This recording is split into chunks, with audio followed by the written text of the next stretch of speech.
ప్రభునందు ప్రియమైన ఈ యొక్క కోర్సు జాయిన్ అయిన ప్రతి బిడ్డకి నా వందనాలు తెలియజేస్తా ఉన్నాను. మరి మీరు ఈ కోర్సుకి జాయిన్ అయినందువల్ల చాలా సంతోషంగా ఉంది. ఈ టాక్టీ కోర్సులో దేవుని గురించి నేర్చుకోవడం అనేది చాలా గొప్ప విషయం అండి.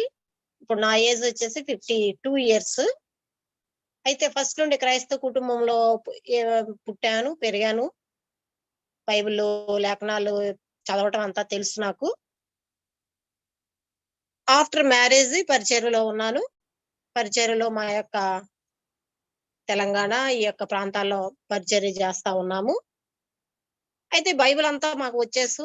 బైబిల్లో ఎన్నో వాక్యాలు మాకు తెలుసు అని ఆరాధనలు జరిపిస్తా ఉంటాము. ప్రార్థనలు మరి సువార్త కూడికలు ప్రకటిస్తూ ఉన్నాము. ఆ సమయంలో మాకు 2019 ఆ ఇయర్ లో అనిల్ అన్న పరిచయం అయ్యారు. అనిల్ అన్న ద్వారా ఈ టాక్టీ కోర్స్ లో జాయిన్ అయ్యాము రైట్ ఇన్స్టిట్యూట్ నుండి.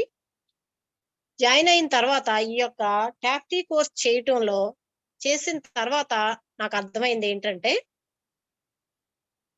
మొదటి నుండి క్రైస్తవత్వంలో ఉన్న మాకు చాలా విషయాలు తెలియలేదని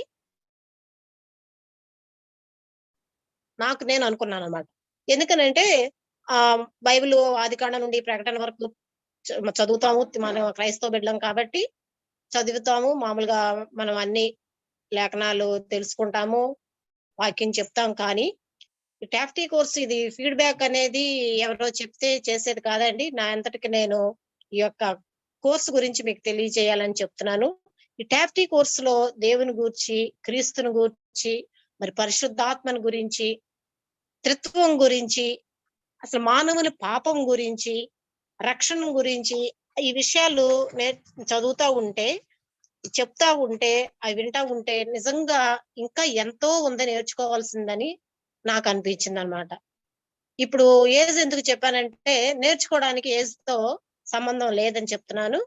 అలాగే దేవదూతల గురించి, ముఖ్యంగా ప్రాక్టికల్‌గా సువార్త ఎలా ప్రకటించాలో, క్రీస్తుని గురించి ఆ యొక్క దశలు ఈ టాక్టీ కోర్స్‌లో మనకి 6 బుక్స్ ఉంటాయి.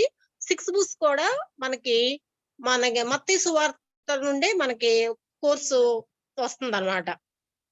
6 పుస్తకాలు కూడా మనకి మత్తయి సువార్తని చూపిస్తుంది. కానీ ఈ 6 పుస్తకాల నుండి నేర్చుకున్నది ఏంటంటే, ఆదికాండం నుండి ప్రకటన వరకు అసలు మొత్తం బైబిల్‌లో ఉన్న చరిత్ర మనకి క్షుణ్ణంగా అర్థమవుతుందన్నమాట.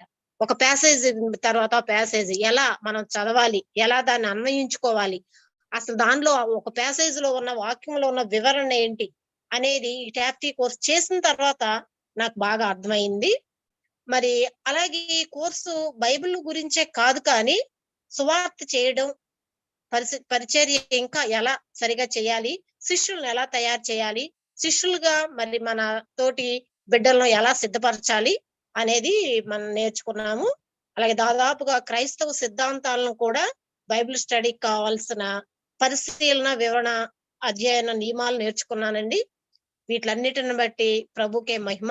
అలాగే ఒక బైబిల్ గురించి కాదు కానీ, జీవితంలో మరి పిల్లల్ని పెంచే విషయంలో కానీ, మరి ఇంట్లో టైం మేనేజ్‌మెంట్, ఫైనాన్షియల్ మేనేజ్‌మెంట్ అన్నీ, మరి అసలు మనం ఎలా క్రైస్తవులుగా ఉన్న మనం క్రైస్తవులతో ఎలా జీవించాలి, క్రైస్తవులు కాని వారితో ఎలా మనం ఈ లోకంలో జీవించాలనే ఉద్దేశాలు చాలా జ్ఞానయుక్తంగా ఈ కోర్స్ ద్వారా తెలుసుకున్నాను. అలాగే మీరు కూడా ఈ కోర్సులో చాలా మనకి నేర్చుకోవాల్సినవి ఉన్నాయి. త్రిత్వం గురించి, అసలు ఏంటి, దేవుడేంటి, పరిశుద్ధాత్మ దేవుడు మనలో ప్రవేశిస్తే ఎలా మనకి దేవుని కృప ఉంటుంది అనేది నేర్చుకున్నాను. అలాగే మీరు జాయిన్ అయిన ప్రతి ఒక్కరు మీరు కూడా మరి ఈ కోర్స్ చేసి మధ్యలో డ్రాప్ అవ్వకుండా మీరు చక్కగా కోర్స్ కంప్లీట్ చేసి మీరు దేవుని ఎదుట సంపూర్ణులు అవ్వాలని నేను కోరుకుంటున్నాను. నా చిన్న మాటలు ముగిస్తున్నాను. అందరికీ వందనాలు.